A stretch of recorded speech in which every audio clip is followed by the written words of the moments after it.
విధంగా ఉన్నాయి కాబట్టి అవిటి మీద ఏం చేస్తే బాగుంటుంది, ఎట్లా రిప్రజెంటేషన్ చేస్తే బాగుంటుంది, ఏ రకంగా ప్రభుత్వం మీద ఒత్తిడి తీసుకురావాలి, చట్టాల గురించి ఏ రకంగా మార్పులు చేర్పులు చేయాలన్న దృక్పథంతో సమిష్టిగా ఆలోచిస్తూనే ఉంటుంది.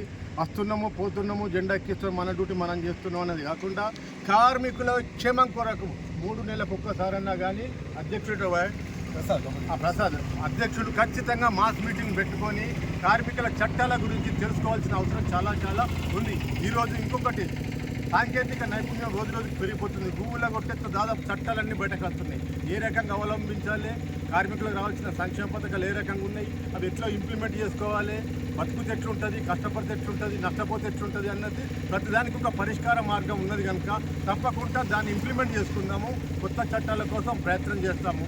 దానికి కావాల్సింది ఇవన్నీ కావాలంటే కార్మికుల ఐక్యత ఉండాలి. సంఘాలు ఎన్నన్నా ఉండనండి, అందరు కలిసి సందర్భం వచ్చినప్పుడు కష్టం వచ్చినప్పుడు ఒకటిగా ఉంటేనే అది నిరుపయోగంగా ఉండకుండా ఉపయోగంగా ఉంటుంది. కాబట్టి కార్మిక ద్రోహులు ఉంటేనే కార్మికులకు దూరం ఉంటారు. కార్మికుల మేలు కోసం ఉంటే అందరు కలిసి పనిచేస్తారన్న భావంతో ఈ మేడే సాక్షిగా అందరినీ విజ్ఞప్తి చేస్తున్నాను. ఈ అవకాశం ఇచ్చిన అధ్యక్షులకు మరియు స్టాఫ్ అండ్ వర్కర్స్ ఫెడరేషన్ నాయకత్వానికి కూడా పేరున మరొకసారి అభినందనలు తెలియజేస్తూ ముగిస్తున్నాను.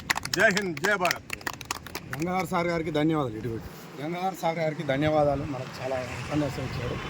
అట్లాగే వీరగోని శ్రీనివాసు జిల్లా కార్యదర్శి. ఈరోజు ఎక్కడ నోయిడాలో దాదాపు 40,000 మంది కార్మికులు ఈరోజు సమ్మెలో ఉన్నారు. వాళ్ళను నిర్బంధంగా 450 మందిని అరెస్ట్ చేసి జైలు పెట్టారు. వాళ్ళ కనీస వేతనాలు, పని పరిస్థితులు, వర్కింగ్ కండిషన్ లేవు. వాళ్ళను 500 మందిని క్రిమినల్ కేసులు పెట్టి జైలుకు పంపించారు. అంటే భారతదేశంలో కార్మిక చట్టాలు రద్దయినాక లేబర్ కోడ్లు వచ్చినాయి. ఆ లేబర్ కోడ్ల భాగంగా కఠినమైన చట్టాలు. వాళ్ళకు అన్నం పెట్టినా నేరమేనట, వాళ్ళకు సంఘీభావం తెలిపినా నేరమేనట. ఎవడైతే కార్మికుడు సమ్మెలో ఉంటారో వాళ్ళకు కనీసం మద్దతు తెలిపిన వాళ్ళ మీద కేసులు పెట్టే పరిస్థితి వచ్చింది కేంద్రంలో ఉన్న బీజేపీ ప్రభుత్వం.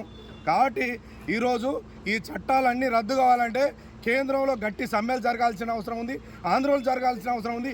ఏదైతే రైతు సంఘాలు కేంద్ర ప్రభుత్వం ఇచ్చిన చట్టాలు ఉన్నాయో వాటి వెనుక కొట్టినట్టు మన కార్మిక వర్గం అంతా నిరంతర పోరాటంలో ఉండి నిర్వాధిక సమ్మె చేసి ఈ లేబర్ కోడ్లను రద్దు చేసి మళ్ళీ కార్మిక చట్టాలు తీసుకురావాల్సిన అవసరం ఉందని నేను ఈ సందర్భంగా మీ అందరి ముందు తెలియజేస్తున్నాను.